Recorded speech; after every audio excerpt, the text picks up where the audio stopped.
Hey folks, Gary Navarre here, old G and the UP. Just thought we'd start something a little new because we got to come up to present time. And what I decided to do is a little test with some low fire glazes. I'm going to set the tail of my kiln here. This is the tail setting in the fourth setting in the tail of the kiln.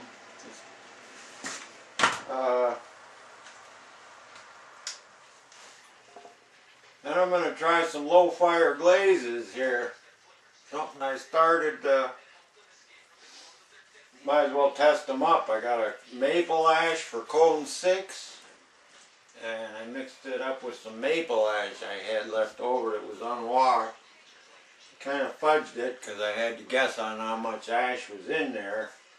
Bunch of funny math. And then I got some maple ash with black copper. Then I got some Temecus. I got a low fire Temecu. And then I got a glaze that goes from cone 4 to cone 10 made by Rudolf Staffel. It's got zinc in it. People told me it might end up pinholing or something, but we'll see. Who knows what atmosphere I'll get back here. It'll be mostly reduction and oxidation, both, because of wood firing. We'll get some ash on it. We'll see what happens.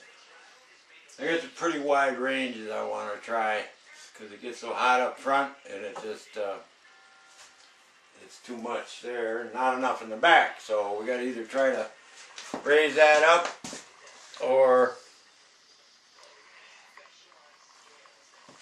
pull it back, you know, change it anyway. Now what we got going down here, so as a result I started mixing some glazes, and of course they don't well anyway, that's them out anyway. So here what we got is, we'll get a little more light on this, and I'm gonna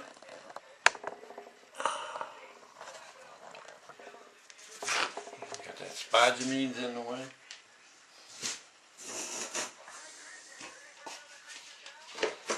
What I did here now for another glaze, I got what is called, this is Ron Roy's Foolproof Cone 6 to 8. And what I did is I mixed up 1,500 grams, and then I took 300 grams and I put 0.005%, that's 1/2 of 1% of cobalt. So we'll get a little light blue there maybe.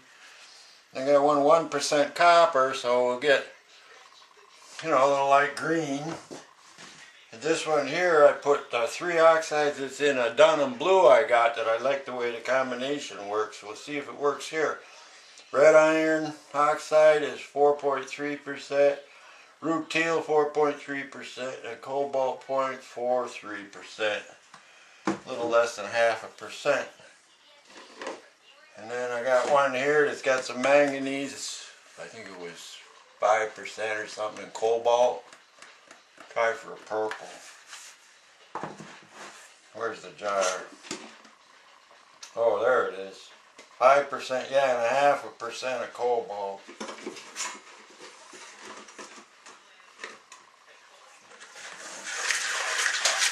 I know what I was looking for. I know what I was looking for now.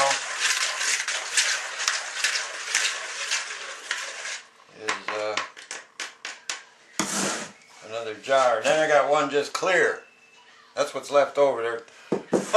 392 grams left over, so it's pretty close. So anyway, that's a clear there, so we don't need to wash this off. What do we got here now?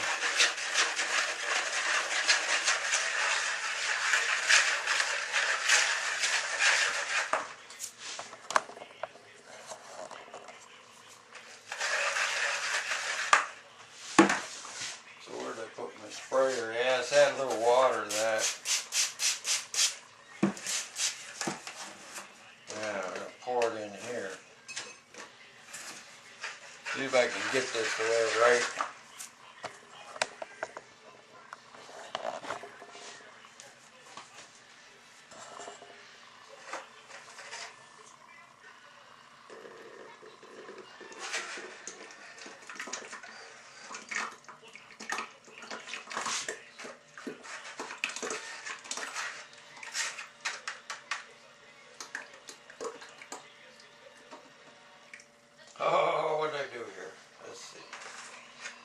didn't do this exactly like I do it. I had it all rehearsed and everything, of course.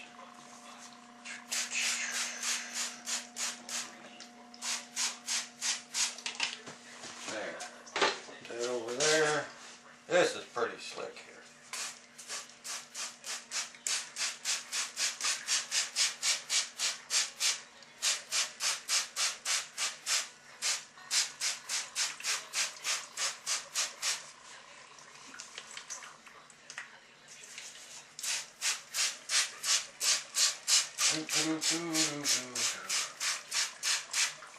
Wow.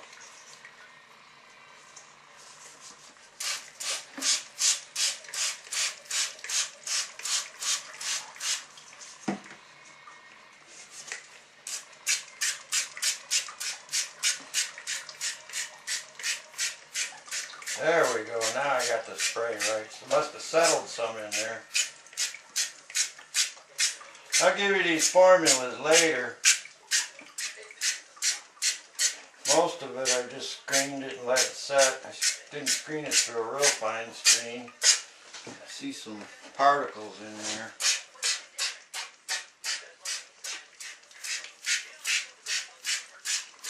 White stuff, maybe that's.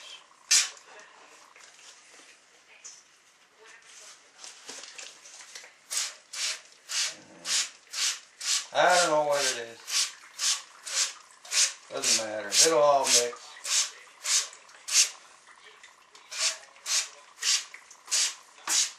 I'll put a couple of stone in there and that'll help shake it up when I shake it. Alright, now.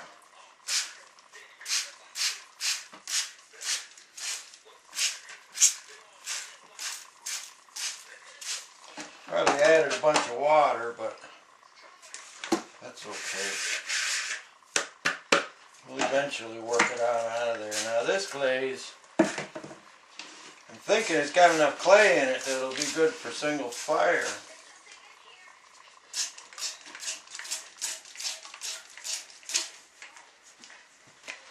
Well, that did take a lot of work.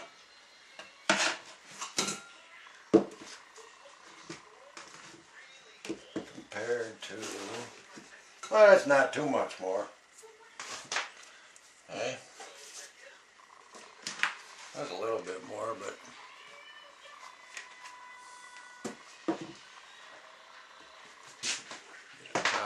see, I thought I had more honey jars. Oh well.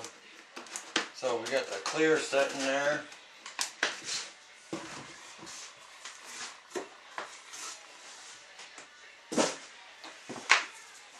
I guess we'll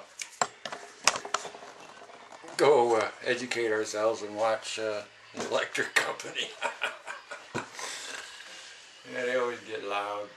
Anyway, later.